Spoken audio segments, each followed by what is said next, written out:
요즘 우리나라 그 국회에서는 뭐 국정감사 이런 게 지금 진행이 되고 있죠. 그러니까 국회 하면 이 정치의 장이고 또 국회의원들이 그 정치 활동이라고 하는 그것을 합니다. 제가 오늘 말씀을 준비를 하면서 그 정치가 뭐냐라고 한번 그 AI한테 한번 물어봤어요. 요약을 좀 부탁을 했어요. 그랬더니 이제 AI가 답을 줬습니다. 정치가 뭐냐? 정치란 사회의 다양한 이해관계를 조정하고 갈등을 해결하고 질서를 유지하고 사회적 목표를 실현하는 일련의 활동이다. 그렇게 이야기를 합니다. 그래서 정치는요, 크게 갈래를 보면 국가의 통치와 관련된 활동으로는 정부나 국회나 이 정당 이런 곳들이 공식적인 정치 권력을 획득하고 행사하는 과정, 이것을 정치라고 하고요. 또 그거보다 범위를 조금 넓게 다른 각도로 보면 이 정치는 그러면 그것만 정치냐? 아니라는 거예요. 이 정치라고 하는 것은 가정이나 학교나 회사나 어떤 공동체나 우리가 일상생활 속에서 살아가는 그 모든 것에서 발생하는 어떤 그 집단 안에 갈등 이런 것들을 조정하고 합의를 이루는 과정, 이것까지도 정치라고 이야기를 합니다. 그러니까 우리가 이 정치라고 하는 이것을 너무 나와는 관련이 없는 거다. 나와는 거리가 멀다. 정치는 정치인들만 하는 거다. 이렇게 생각할 것이 아니라는 거죠. 그래서 우리는 모두 전문적이지는 않지만 어떻게 보면 다 그래서 개인이 정치를 한다고도 볼 수 있어요. 그렇죠? 그래서 우리가 교회 공동체가 됐든지 내가 일하는 그 일터 공동체가 됐든지 가정이 됐든지 어디든지 그런 집단 내에서 우리가 때로는 그 갈등을 조정하고 중재하고 하는 그런 역할들을 하잖아요. 그게 정치적인 활동이라는 거예요. 크게 봤을 때. 정치의 범위에 다 들어간다는 겁니다. 자, 그 다음에 또 정치에 중요한 게 하나 있는데 정치란 무엇을 정치라고 하느냐? 이 정치를 통해서 하는 게 뭐냐? 이 어떻게 보면 이게 정치의 핵심이에요. 우리 그 현실 피부에 와닿는 이 정치의 핵심이 뭐냐? 누가 무엇을 언제 어떻게 가질 것인가?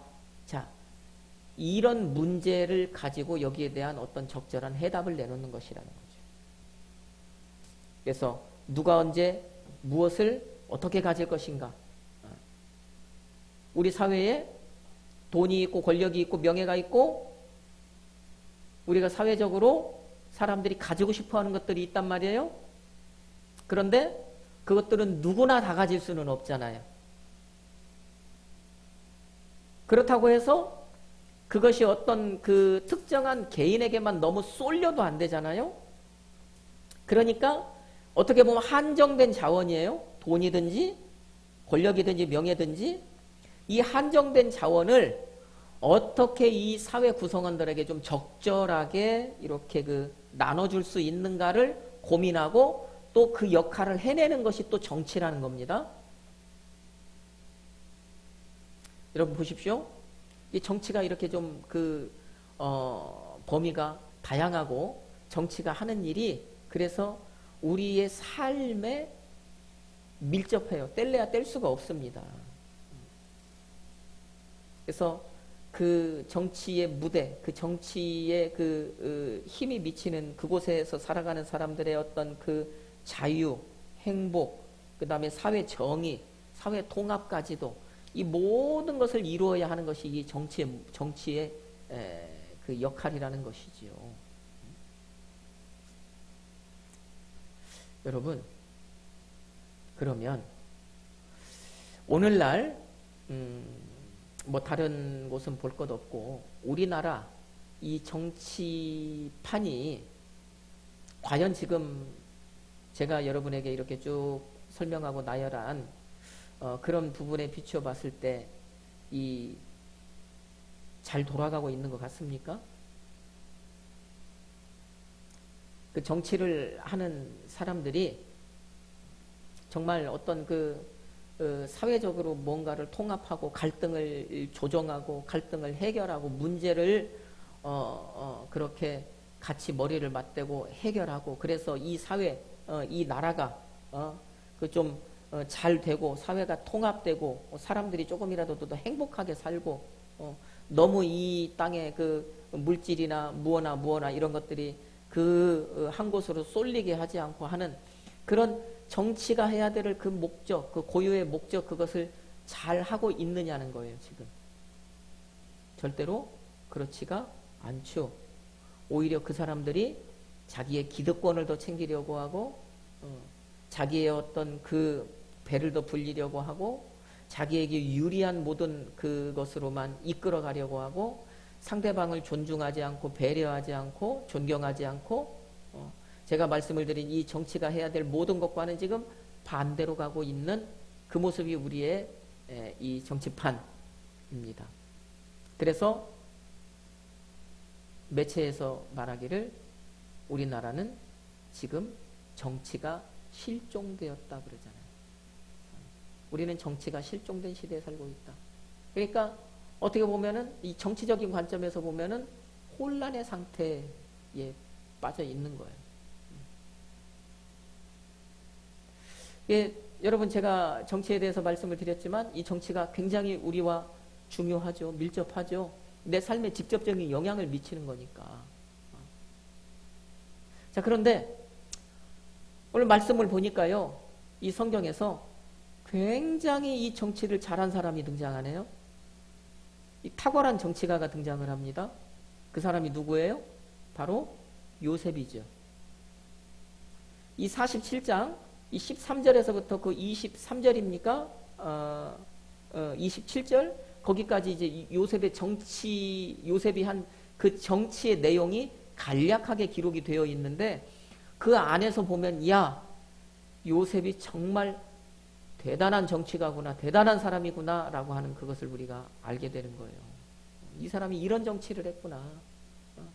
그랬기 때문에 이 사람이 늙어서 죽을 때까지 애굽의 총리 자리에 있었을 수 있었겠구나.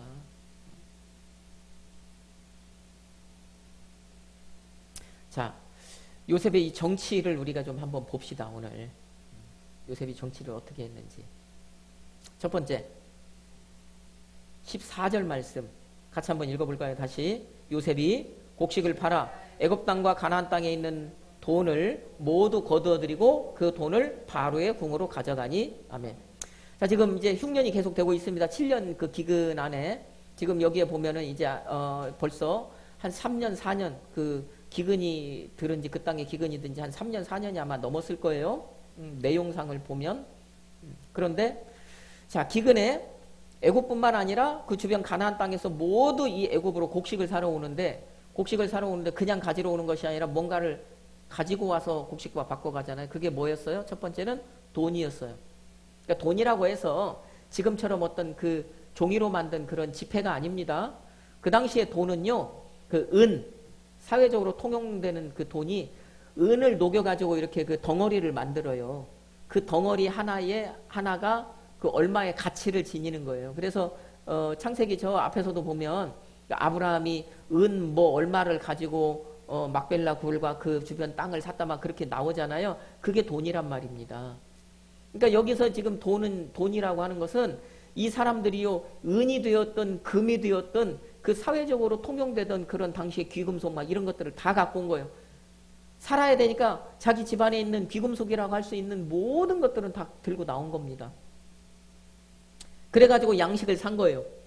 그러니까 그게 한 해, 두 해, 세 해 이렇게 막 지나가니까 이것들이 걷잡을 수 없이 애굽 땅으로 다 모여드는 것 아닙니까? 자, 그런데 요셉이 그렇게 곡식을 팔고 거두어들인 그 돈을 어떻게 했다는 거예요? 14절 말씀해 보니까 그것을 다 바로의 궁으로 가져갔다 그러죠. 여기서 이 바로의 궁이라고 하는 이 말은요, 우리말로 하면 내탕고라고 하는 말인데, 내탕고. 이 내탕고가 뭐냐? 조선시대에 임금이 자기의 그 개인적인 재산이 있을 것 아니에요. 나라의 공식적인 재산도 있고요. 자기의 개인의 재산도 있어요. 그 개인의 재산을 보관하던 금고, 뭐 창고 그런 개념에 그게 내탕고예요. 그러면 요셉이 이 곡식을 팔아서 거두어들인 그 돈을 바로의 궁으로 가져갔다. 바로의 내탕고로 가져갔다. 이 말은 그 모든 돈을 다 바로의 소유로 만들어줬다는 얘기입니다. 이 얘기는 반대로 얘기하면 곡식을 팔아가지고 거기에서 거두어들인 그 돈을 요셉이 가져갔다는 얘기예요? 안 가져갔다는 얘기예요? 안 가져갔다는 얘기예요. 요셉은 한 푼도 손 안 댔다는 얘기입니다. 여러분 보세요. 요셉이 지금 이 애굽에서 어떤 위치를 차지하고 있습니까? 권력으로 따지면 2위지만 실제적으로는 권력의 정점 아닙니까? 바로가 그랬잖아요. 내가 가진 것은 의자뿐이다. 그러니까는 이 바로라고 하는 사람은 지금요 보면은 이 명예직이에요. 명예직. 왕이라는 명예만 가지고 있어요. 실제적인 최고 권력자는 요셉이에요. 그러면 요셉이 곡식을 팔아서 돈이 그렇게 막 어마어마하게 셀 수 없을 만큼 들어왔어요. 그러면 이 사람이 권력자니까 나도 좀 여기서 한몫 해야 되겠다고 할 수도 있습니다. 그렇게 한다고 해서 누가 시비 걸 사람도 없어요. 뭐라고 할 사람도 없어요. 당연히 그래야죠. 그럴 거예요. 그런데 요셉은요, 그렇게 들어온 그 돈에요, 절대 눈독을 들이지 않았다는 거예요. 다 바로에게 줬다는 거예요.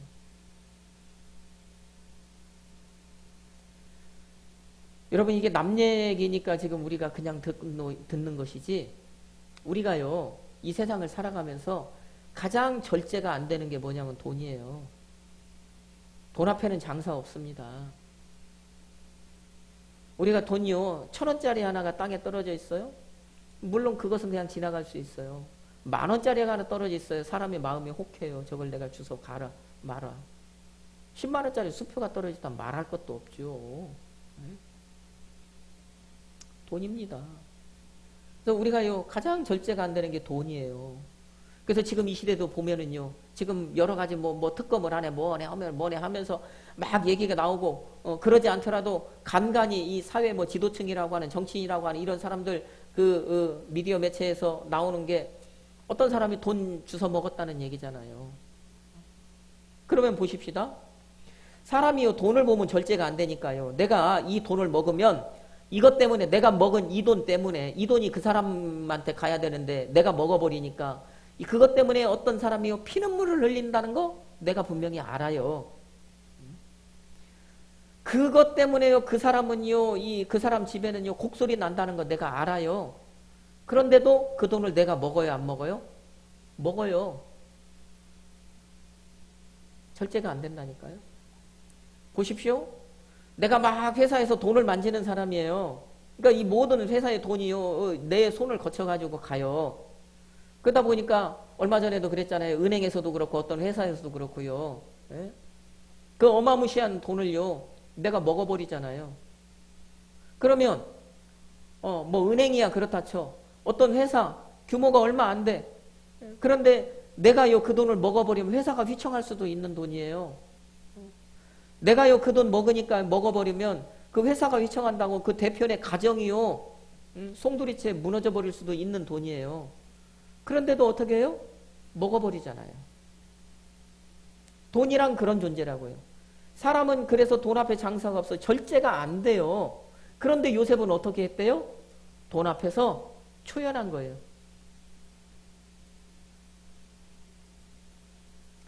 그거 자기가 가지고 싶은 그런 마음이 전혀 없는 거예요. 그러니까 그것을 다 모두 다 바로에게 준 겁니다. 욕심이 났다면 줬겠습니까? 자, 그 다음에 두 번째 또 봅시다. 자, 돈이 이제 다 떨어져 버렸죠. 흉년이 계속되니까 사람들이 애굽 사람들이 와서 이제 우리 돈 다 떨어졌어요. 이제 우리 어떻게 해요 합니다. 그러니까 요셉이 이제 한 가지 또 방책을 내놓죠. 16절 말씀. 뭐라고 얘기합니까? 16절 말씀. 요셉이 이르되 너희 돈 다 떨어졌으니까 이제는 뭐 가져오래요? 가축을 가져오래요. 가축 가져오면 내가 곡식하고 바꿔주겠대요. 그 가축. 사람은 살아야 된다는 얘기잖아요. 여러분, 제가 그 온라인상에서 한번 궁금해 찾아봤더니 사람이 평생에 먹는 이 음식의 양이 무게가 얼마나 될 것 같습니까? 상상을 초월하더라고요. 한 30에서 한 35톤이 된대요. 사람이 평생 동안 먹는 게. 대단하잖아요. 자, 그러니까 그걸 생각하면 벌써 한 해도 아니고 몇 해가 지금 이게 이 기근이 되니까 이제 더 이상 없는 거예요. 그러니까 요셉이 너희들 살아야 되니까 짐승 갖고 와라. 가축 갖고 와라. 그래서 이제 가축하고 바꿔가지고 또 곡식을 주는 겁니다. 자, 그러면 그 가축이 17절에 보니까 말, 뭐 양떼, 소떼, 뭐 나귀 이런 것들인데, 자, 이것을 받고 곡식을 내어줘요. 그럼 애굽 땅에 있는 모든 이 짐승 가축이 이제 요셉 앞으로 다 왔을 것 아닙니까? 이것을 요셉이 어떻게 할까요? 이것도 모두 누구에게 줘요? 바로에게 주는 겁니다. 바로에게 다 갖다 줘버리는 거예요. 눈독을 안 들이는 거예요.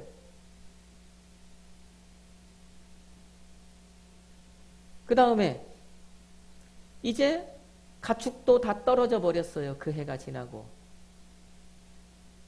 그러니까 이제 사람들이 뭐라고 얘기합니까? 요셉에게 와서 저 18절 끝에 보면 그 애굽 사람들이 요셉에게 와서 통사정을 하는 겁니다. 이제 우리에게 남은 것은 내 몸과 토지뿐이다. 땅뿐이다. 그러니까 어떻게 해달래요? 그 사람들이 먼저 와서 요구를 하는 거예요. 이제 요셉에게 어떻게 해달래요? 19절 말씀 같이 한번 읽어봐요. 우리가 어찌 우리의 토지와 함께 주의 목전에 죽으리이까? 우리 몸과 우리 토지를 먹을 것을 주고 사소서. 우리가 토지와 함께 바로의 종이 되리니 우리에게 종자를 주시면 우리가 살고 죽지 아니하며 토지도 황폐하게 되지 아니하리이다. 아멘. 자, 이제 돈 있었는데 돈 가지고 먹을 거 사서 돈 하나도 없어서 다 떨어져 버렸어요. 그 다음에 이제 가축이 남아 있었는데 가축하고 또 먹을 거 바꿔가지고 이제 가축도 다 사라져 버렸어요. 이제 마지막에 남은 것은 뭐뿐이래요? 내 몸뚱아리하고 그 다음에 내가 가지고 있던 땅덩어리밖에 없어요. 그러니까 이 사람들이 와서 요셉에게 먼저 얘기하는 거예요. 이 우리 몸도 사고 우리 땅덩어리도 사서 당신 가지든지 어떻게 하든지 하고 우리에게 그 대가로 먹을 것을 주세요. 양식을 주세요. 우리 살게. 그 얘기를 하는 겁니다. 지금. 여러분, 우리를 사라고 하는 이 얘기는 다시 말하면 우리가 노예가 되겠다는 얘기예요. 노예. 우리를 사라는 얘기가 그 얘기입니다. 땅도 사라는 얘기는 뭐예요? 지금 당장에 먹을 것이 없는데 이 땅 가지고 있으면 뭐 하겠냐는 거죠. 오늘 당장 죽을 지경이고 내일 아침에 살아있다고 장담할 수 없는 그런 상황인데 이 땅덩어리 가지고 있으면 뭐 하냐는 거예요. 그러니까 주겠다는 거예요. 오늘을 살기 위해서. 그러니까 이거 가지고 가서 내 몸도 사고 땅도 사고 다만 우리에게 먹을 것을 주십시오. 그렇게 부탁을 하는 거지요. 그러니까 요셉이 어떻게 합니까?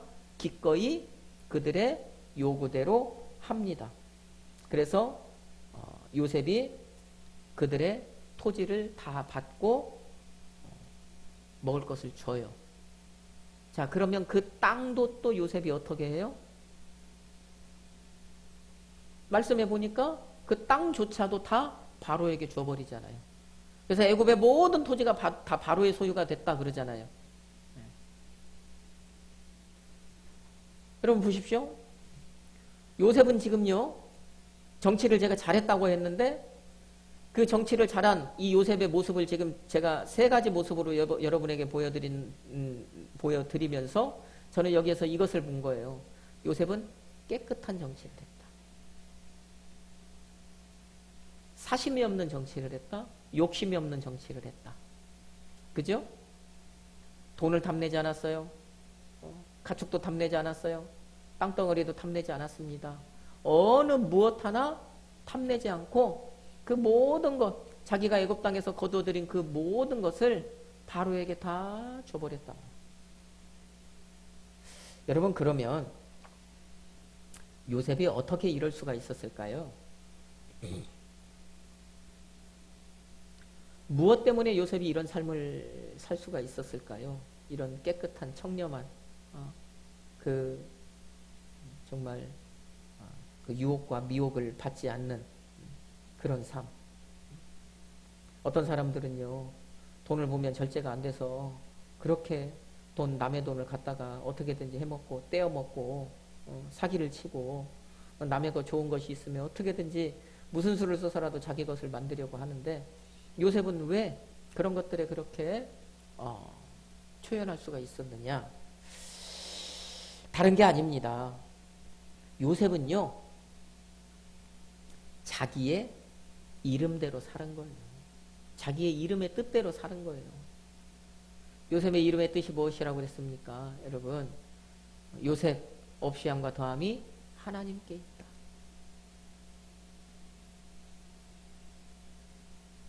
없이 함과 더함이 하나님께 있다는 것을 요셉은요, 늘 염두에 두고 살았단 말입니다.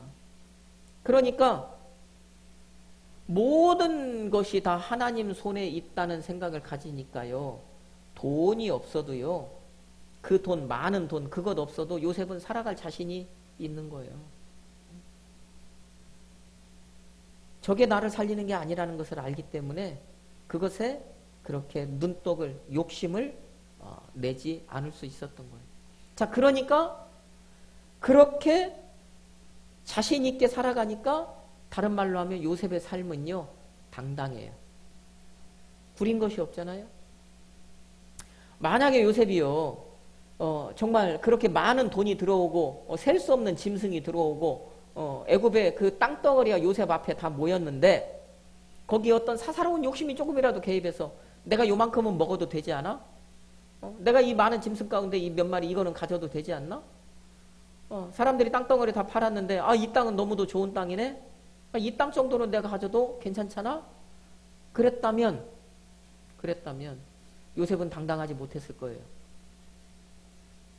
그런데 요셉은 당당했답니다. 당당한 거예요. 왜? 없이 함과 더함이 하나님께 있다는 거예요. 그러니까 그 어떤 것에서도 요셉이요, 욕심을 내지 않아요. 미혹을 받지 않아요. 유혹을 받지 않아요.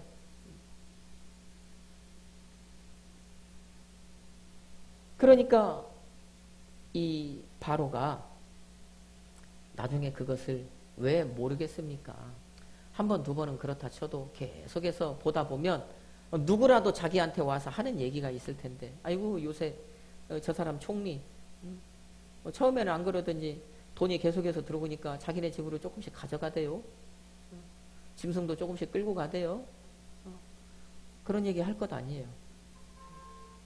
그런데 어느 누가 봐도, 바로가 봐도, 그 다음에 어떤 사람의 입을 통해서도 요셉이 그랬다고 하는 얘기가 없는 거예요. 요셉이 그렇게 청렴한 그런 정치를 하고 있는 거예요. 그러니 바로가 얼마나 그 요셉이 기뻤겠냐고요. 얼마나 그 삶이 아름다웠겠냐고요. 그러니까 바로가 요셉에게 평생 총리하라고 그런 것 아닙니까?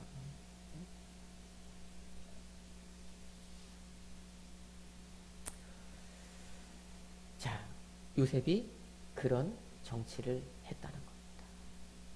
자, 그 다음 요셉이 또 한 가지 이제 이 기근을 통하여서 어떤 중요한 정치적인 행위를 또 하나 하지요.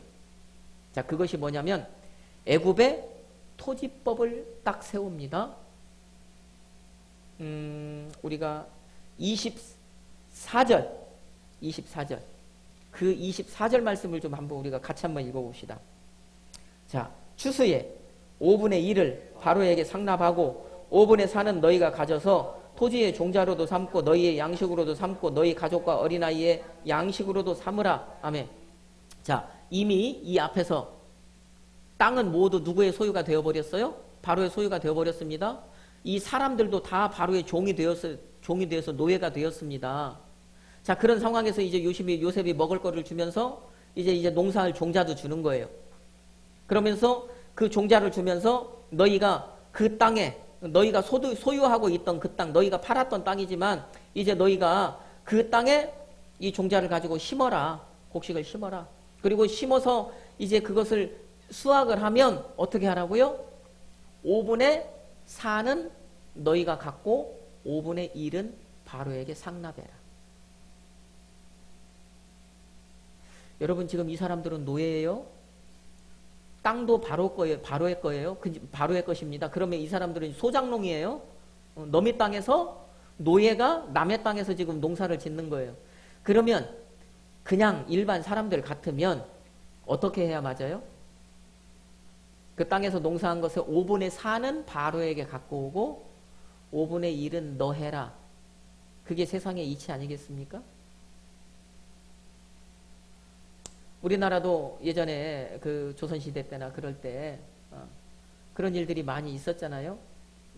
너무 그 소출의 많게는요 막 9할까지 90%까지 다 걷어갔잖아요. 나라에서. 그러고 하나 가지고 너희들 먹고 살고 1년 먹고 살고 그런 거 갖고 종자도 하고 그러니까 못 살게 생겼으니까 막 농민들이 들고 일어난 것 아닙니까? 그런데 보십시오. 요셉은 지혜로운 사람이라는 거예요. 정치를 잘했다는 거예요. 그러니까 이 사회적으로 한정된 차원 이것들을 적절하게 지금 배분을 하는 거예요. 너도 살고 나도 살고 서로가 살게. 여러분 대단한 겁니다. 5분의 4를 너희가 가져라 이 얘기는요. 지금으로 봐도요. 지금으로 이 사람들이 우리가 그 납세제도나 이런 걸로 봐도요. 결코 이 사람들이 이 사람에게 지금 많이 요구한 게 아니에요. 남의 땅에서 농사 지었는데 노예인데 그러면 이 사람은요. 이 요셉은 굉장히 그 사람들에게 지금 편의를 많이 봐준 거죠.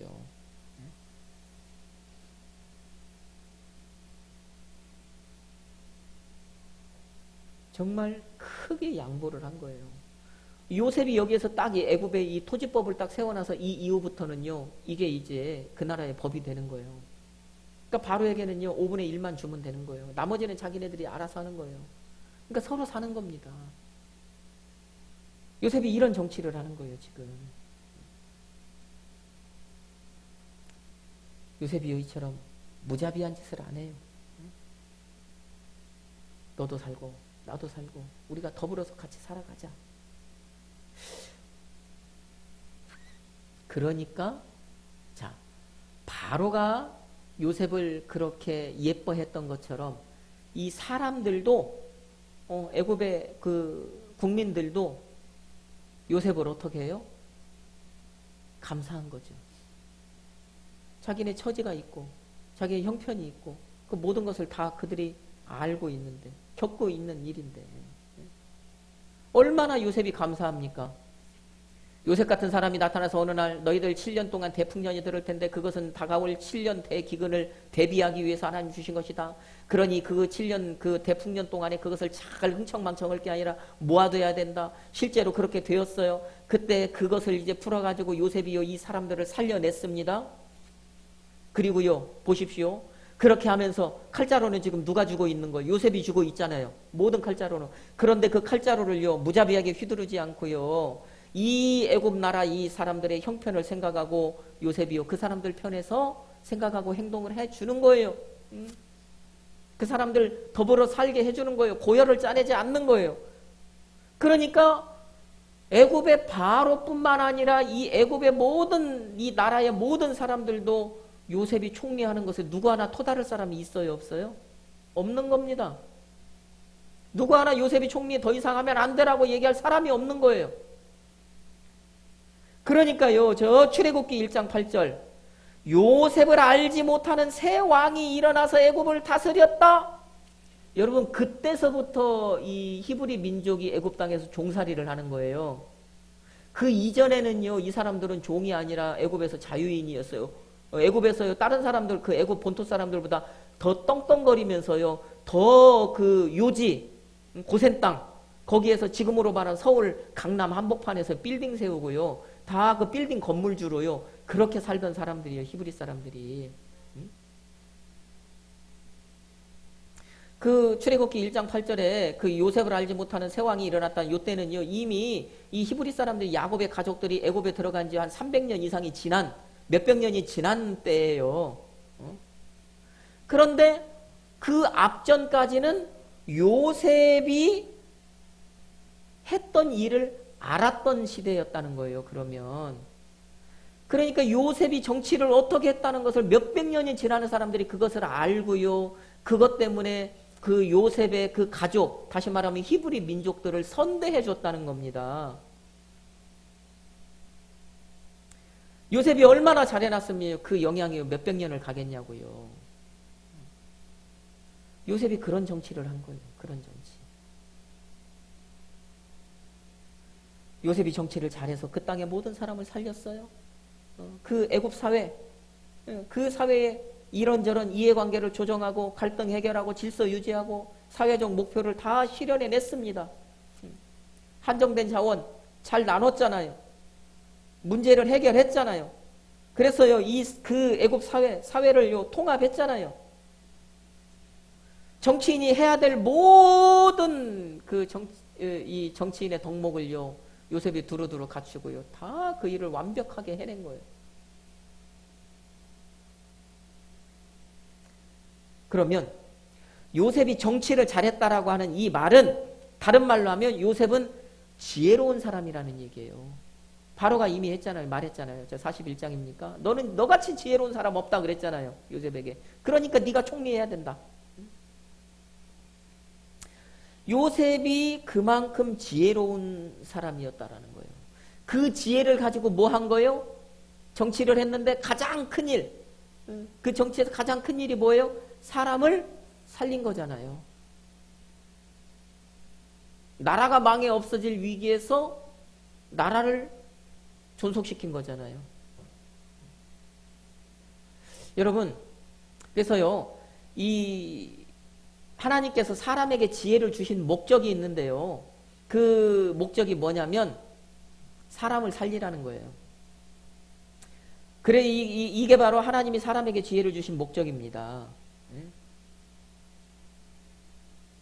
사람을 살려라. 요셉은 하나님께서 자기에게 주신 그 지혜의 목적에 맞게 많은 사람을 살려낸 거예요. 그러니까 하나님의 뜻에 합당한 삶을 살아간 겁니다. 그러니까 하나님께서요, 그에게 그런 명예, 그 이름, 그것들을 주신 거예요. 그러면 이 문제를 우리가 좀 생각을 해보면, 오늘날 우리 그리스도인은 지혜로운 사람이 되어야겠습니까? 반대로 지혜롭지 못한 사람이 되어야 되겠습니까? 당연히 우리는 지혜로운 사람이 되어야 돼요. 요셉처럼 우리도 지혜가 있어야 합니다. 그래가지고 어떻게 해야 돼요? 그 지혜로 가정이 되었든지, 뭐 어디 학교가 되었든지, 회사가 되었든지, 어떤 그 교회나 무엇이나 내가 속해 있는 어떤 그 공동체 내에서 그 여러 이 세상이다 보니까 갈등이 생겨나고 어떤 문제가 발생하는 것 아닙니까? 어디에서도 문제, 갈등 이런 것들이 안 생기는 데가 없단 말이에요. 그러면 우리가 어떻게 해야 돼요? 하나님께서 주신 그 지혜로요, 그 문제, 갈등 이런 것을요, 조정하는 역할을 우리가 해야 돼요.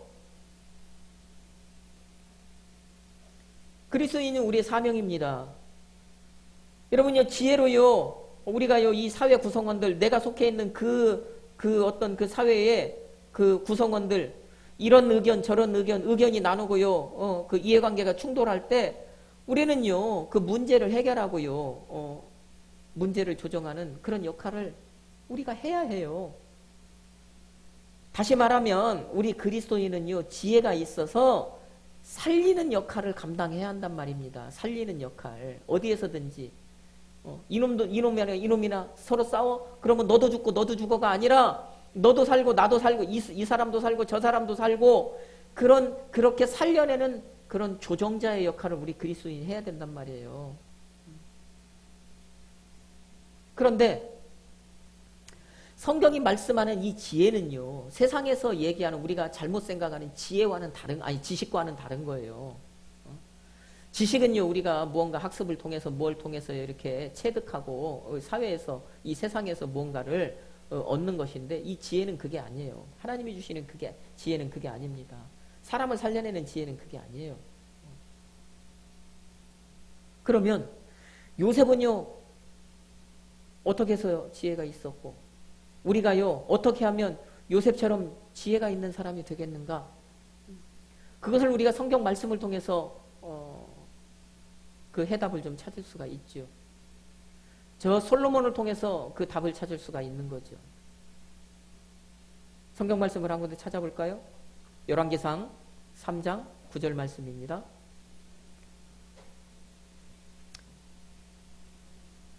우리가요, 요셉처럼 지혜가 있게 되려면 하나님을 바로 알아야 돼요. 바로. 하나님을 바로 알면 우리가 지혜를 얻을 수 있단 말입니다. 그러면 우리가요, 하나님을 바로 알려면 하나님의 말씀을 들을 수 있어야 해요. 그것을 우리가 솔로몬이 지혜를 구한 사건을 통해서 알 수 있다는 말이에요. 열왕기상 3장 9절 말씀 같이 한번 읽습니다. 누가 주의 이 많은 백성을 재판할 수 있사오리이까 듣는 마음을 종에게 주사 주의 백성을 재판하여 선악을 분별하게 하옵소서. 아멘. 이 장면이 지금 뭐냐면 솔로몬이 그의 왕정 초기에 지금 일천번제라고 하는 그 제단을 쌓는 장면이에요. 근데 지금 솔로몬이 일천번제를 쌓으면서 기도를 하는데, 하나님께 기도를 하는데 무엇을 기도하느냐? 듣는 마음을 종에게 주사 선악을 분별하게 해달라, 이 얘기를 합니다. 내 백성들을 재판할 때 선악을 잘 분별하여서 재판을 잘할 수 있게 해달라. 재판을 잘한다는 얘기는 엉뚱한 생명 죽이지 않게 해달라는 얘기 아닙니까? 억울한 생명 죽이지 않게 해달라는 것 아닙니까? 다른 말로 하면 생명을 살려내는 역할을 할 수 있게 해달라고 하는 것 아닙니까? 그런데 여기서 듣는 마음이라고 얘기해요. 듣는 마음. 자, 솔로몬이 듣는 마음을 종에게 주십시오, 그렇게 기도했는데 그 열왕기상 3장 11절 말씀에서 하나님께서 그 기도를 평가하실 때 뭐라고 평가하냐? 네가 나에게 지혜를 구했다 그러잖아요. 지혜를 구했다. 맞습니까? 하나님께서는 그거를 지혜를 구한 것으로 평가를 하신 거예요. 그러면 여기에서 보면 그 열왕기상 3장 9절 그 11절 그 보면 그러면 지혜라고 하는 것은 이 듣는 것과 연결이 돼요, 안 돼요? 되는 거예요. 그러면 우리가 어떻게 하면 지혜로울 수 있는가? 하나님의 말씀을 들어야 지혜로울 수 있다는 겁니다. 하나님의 말씀을 들을 때 우리는 지혜롭게 된다는 거예요. 하나님의 말씀을 많이 들으면 들을수록 우리는 조금 더 지혜로운 사람이 될 수 있다는 얘기입니다. 솔로몬이 구한 지혜는요, 이 세상에서 내가 이제 왕이 되었으니까 다른 나라와 전쟁을 해가지고 이기게 어떻게 하면 이길 수 있는가? 그거 달라고 한 거 아니에요. 내가 이제 이 땅덩어리를 좀 우리나라 땅덩어리를 키워야 되겠는데 땅 따먹기를 좀 잘하게 그런 지혜를 달라고 한 게 아니에요. 오직 재판 잘하게 해달라. 다른 말로 하면 생명을 살려내는 일을 할 수 있게 해달라. 그거 기도한 거예요. 그러기 위해서 나에게 이 말씀을 들을 수 있는 귀를 주십시오. 그 기도한 겁니다. 그래서 지혜는 뭐다? 들음에서 나온다. 지혜는.